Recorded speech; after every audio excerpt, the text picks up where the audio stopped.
Hi, this is John from Clock Repairs Merseyside. I just thought I'd do another video, and a request of another viewer of mine, good idea as well, is I've actually taken the Vulliamy clock, the one in a previous video. I've taken it to basically to pieces now, taking the movement out and to have a closer look at a few things, and I've got a few theories of my own of why this situation is the way it is. Now, obviously, one thing is there are some things on the clock that, you know, I've seen on other Vulliamy clocks, such as the back cock. That is typically Vulliamy, and the pendulum, if I just get it,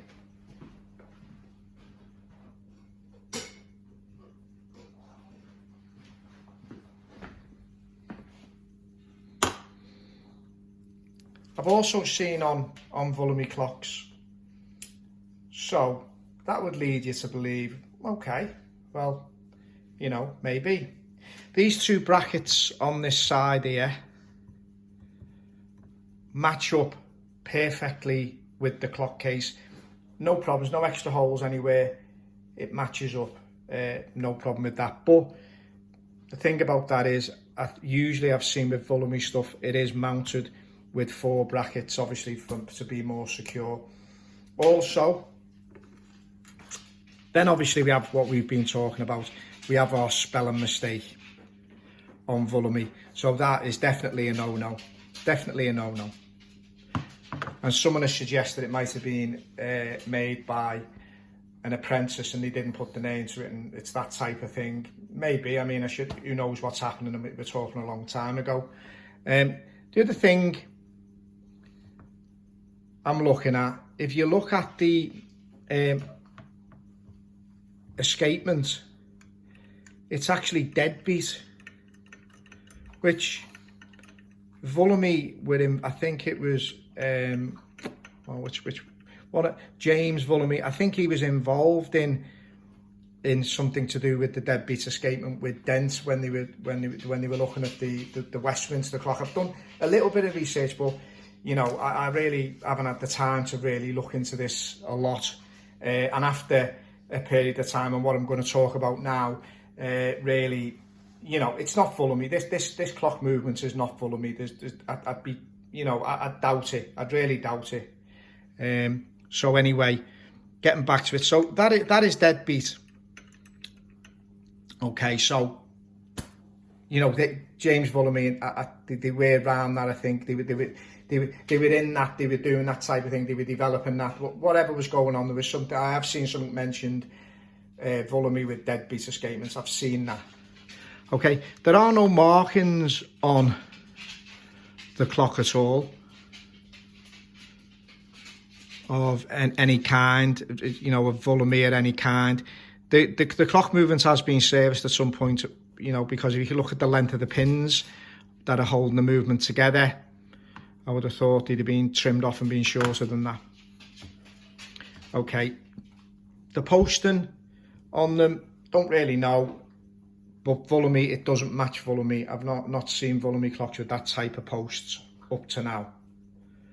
Now, incidentally, the clock, what it would resemble, I think it was number 1311.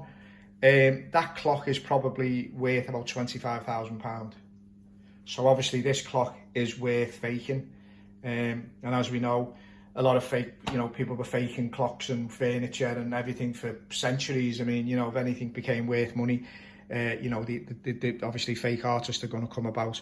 I don't strictly believe that this is what's happened with this clock. I have an idea myself, a theory myself, what I think people might find interesting of what may have happened to this clock. But as I say, we'll go on to that in a minute. Maybe quite a long video, but I'm going to get into that. Now, if we pop round to this side of the clock and we look at the spring barrel, can you see how it's got a lot of holes in it? Now, obviously, one of them at one point would have been for the hook off the fusee chain. It's actually wobbling about the barrel because the lid has actually popped off. So obviously someone has been there, dead obviously been there, and they've been doing whatever and they haven't secured the lid properly, or maybe there's a problem. I won't know yet until I actually take the movement to pieces to do some servicing. But obviously there's been a wire on that at some point, and then that goes onto the fusee barrel. Fusee barrel's quite marked up, to be honest with you, because obviously it's been like this for a while and people have been winding it up. I mean, I've disconnected and took the fusee chain off now so that it's all safe and that, so that I can actually do this video without something springing apart and making me look a fool, should we say. So anyway, we've got that, but pretty much by now I'm convinced it's not Vulliamy. Right, so I don't know whether anyone wants to chime in and say I'm wrong, but that would be okay, that would be good. I don't mind that whatsoever. But yeah, so up to now the movement certainly doesn't look like a Vulliamy. My guess, if I was a guessing man, I would say that movement has probably come out of a railway clock, 1900, circa 1900 railway clock. Reason being is my uncle, who's now 93, he used to work when he was more in his early time of clock and watchmaking. He used to work for British Rail, I think, and he used to tell me that he used to travel from station to station. They were working on the clocks then, and he'd have to do often many jobs on site. So they travel from one station to another. They do a job on site, and they obviously, some of the work probably was maybe more on the rougher side of life. So because of the position they were in, never had the benches. I think they did have some horological shops where they did do some work on the pocket watches and one thing, but I think maybe that's been something that's been done quite quickly, should we say, or as quick as can be done, and it's had a wire put on it. Although the barrel is marked up for the chain, but that can happen over years. I don't think it's been done any time probably in the last sort of 60, 70 years, but nothing on this looks like it's been done in the last 60 or 70 years. I think everything's been, done earlier than that. Right, we'll move that just aside for a second. And now we'll come to the dial. Now, I believe the dial may well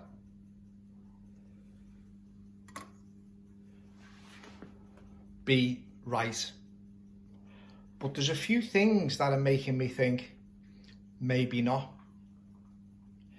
Now, as we know, when obviously you're putting your numerals on your dial and everything else, it's engraved out, and then elephant wax is applied, and then it's sanded, and then it's silvered, and so on and so forth. Now that seems to be it, but these numerals, they don't seem very deep to me at all. There is a bit of engraving, but it's not very deep at all, and I'm just wondering whether it is Vulliamy, but I don't know. But then this brings me into a couple of other theories, really, to be honest with you. Now, I don't know whether you can see, but on your dial, you might not actually see it. There is actually sort of some scribing done, and obviously this happens when a clockmaker does a service on a clock, he'll sign it, and if you may not be able to see it, but I've had a look under the loop and you can see it. And one of the dates is 1931 and one of the dates is 1946. Now, I think at that date there's been a situation where the movements has been swapped, and they've taken out the Vulliamy movement and put in this movement, but in order to make it look right, now this is only my theory and my romanticism, should we say, about the clock. My thinking is that it's been in for repair or service, and it's a pretty basic time only movement. So somebody has swapped the movement and put our friend here in, and obviously to make it look right, he's put in Vulliamy, London, and it's quite crudely stamped, if you want my opinion. If you look at it, it's not, you know, if you put a ruler across the top of there, it wouldn't be in line. So there's that. So I'm thinking at one of them points in time, either 1936 or 1931 or 1946, I think the movement, the Vulliamy movement might have been taken out and this movement's being swapped. That's the thinking. But then the case with the exact holes and things doesn't seem to be right. But then we could say, well, they could have took these brackets off the older movements or and put them on. I mean, off the old, we don't, you know, we're now in a situation where we're in no man's land, if you like, and you know, thinking what could have happened. It's all conjecture. It's all a theory. None of it might be true. Maybe no fact in it whatsoever. But anyway, that's that movement. There is a couple of holes, extra holes. There was one here, and it goes right through to there. Maybe I was thinking maybe it could have been for a passing strike or something else. But I don't know. I haven't got no clue on that, to be fair. But yeah, so then there's that. So now, getting to our case. So I'll just get that without knocking the camera.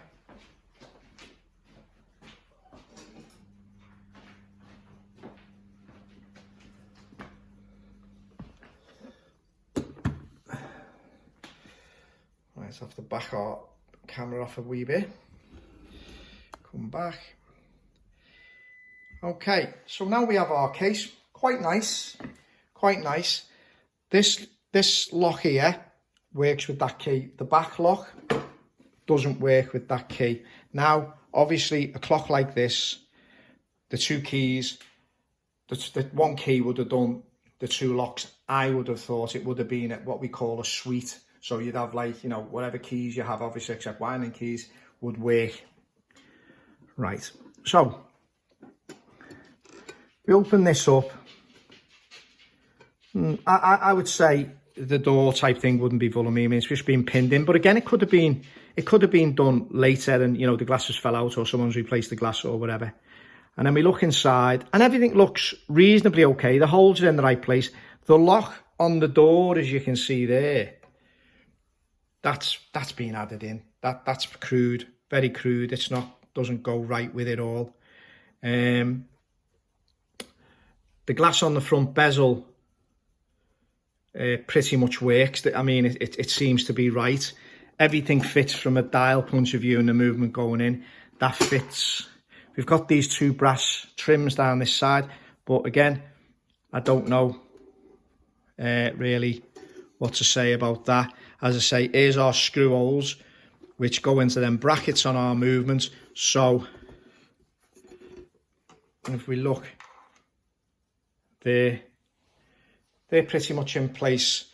Okay, now looking at the woodwork, this all seems to be right. Match. This front part, match. I'm sure under the grime here, match. And then we go to our lid. It's not a match whatsoever. It's different wood, really. It just doesn't match. So now the case becomes questionable now. The case definitely becomes questionable now. Right, so up to now, by now, if this was a clock you were looking at and you were buying it as a Vulliamy, you should be in your car now, driving down the motorway. That's where you should be. You shouldn't be touching it with a barge pole. And when we do the service on it and it gets sold, it'll be getting sold exactly for what it is, in our opinion. Well, not just an opinion, a fact. In our opinion, it's not Vulliamy. What part is Vulliamy, if any, we don't know. Could be, up to now, I'm thinking it might be the pendulum and dial. I mean, I don't know. Now, we have our case. So,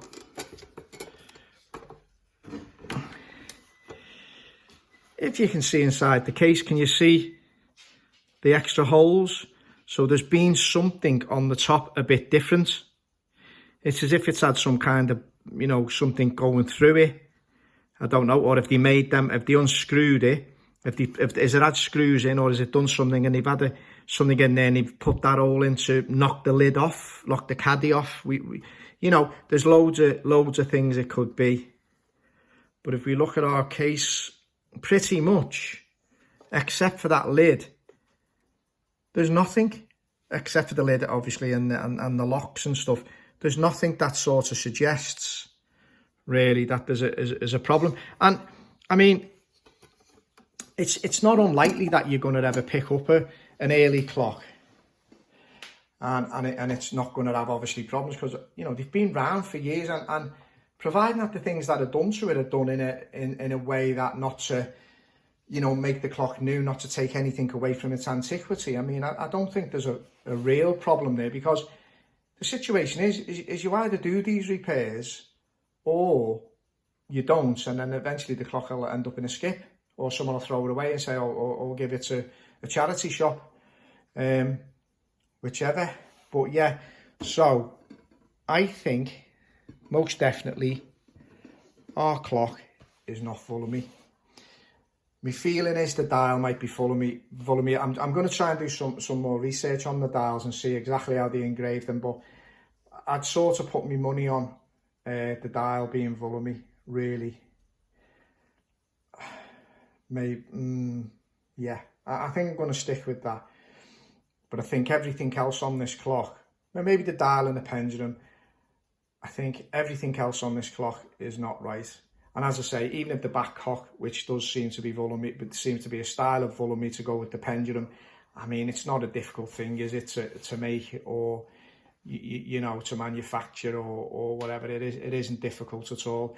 And probably, and so say, if we say that this clock was, say, faffed about with between 1931 and 1946, I mean, by this time, Vulliamy clocks are going to be starting to get sought after. I mean, you know, they're probably going to be valuable.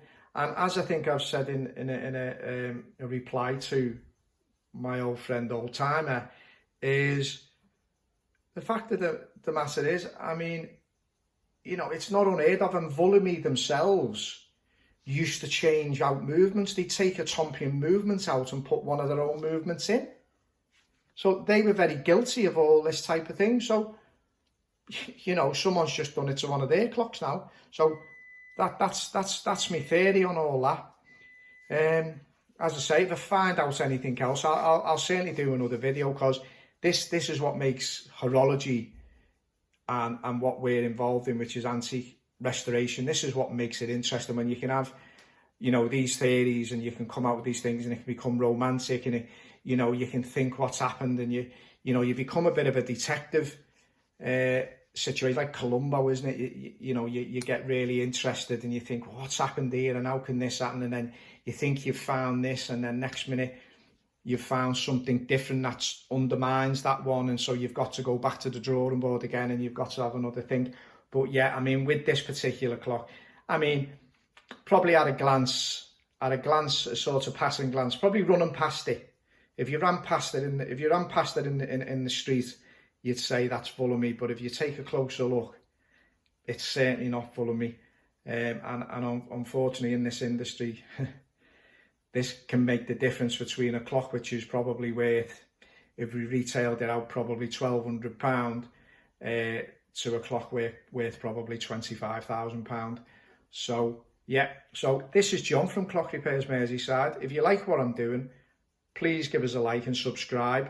As I say, I'm going to try and get some more videos out, and I think after the Christmas period we're going to start getting into some of the clocks we have, and we're going to start restoring them, and so we obviously in between it, because I'm now cutting down on our sort of, should we say, 1950s stuff, mountain clocks and things like that. We're now pulling away a little bit from there now, and we're going to move probably more firmly into restoration of the higher level clocks, should we say, not necessarily totally higher level, but you know, the real old stuff, because we can easier make parts for them, and you know, the success rate is very, very good. We were very successful on the other stuff, but it's just a monotonous thing. It's the constant same thing. You never see anything interesting. There's no detective work to do. You don't find signatures very often of clockmakers and, you know, things like that. But yeah, but anyway, this is my theory on this clock, and I just wonder if anybody else could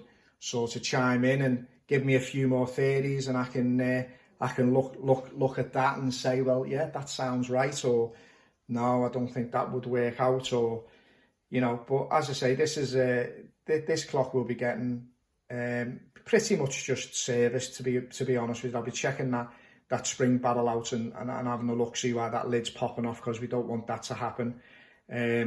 So that'll be getting looked at, and then the clock probably at some point, as I say, probably next year, will go up for sale. And as I say, it will go for literally what the price of that type of clock is, a time only. I'm going to put it down as, say, you know, circa 1860s type bracket clock, and that's what it'll be sold at, even though it's Vulliamy. And I've no doubt when it goes on the website, there'll be a lot of interest, because people think that you don't know what you're doing. So what they'll do is they'll think it's a Vulliamy. They think they're coming to think, but obviously I'm going to be sort of saying to them, and hopefully I'll divert them to this very video. Anyway, this is John from Clock Repairs Merseyside. You have a great day, and speak to you all soon. And as I say, keep them comments coming. I really enjoy reading them, and you know, having a look, and I enjoy your opinion. Thanks very much. John from Clock Repairs Merseyside signing off. I'll speak to you again.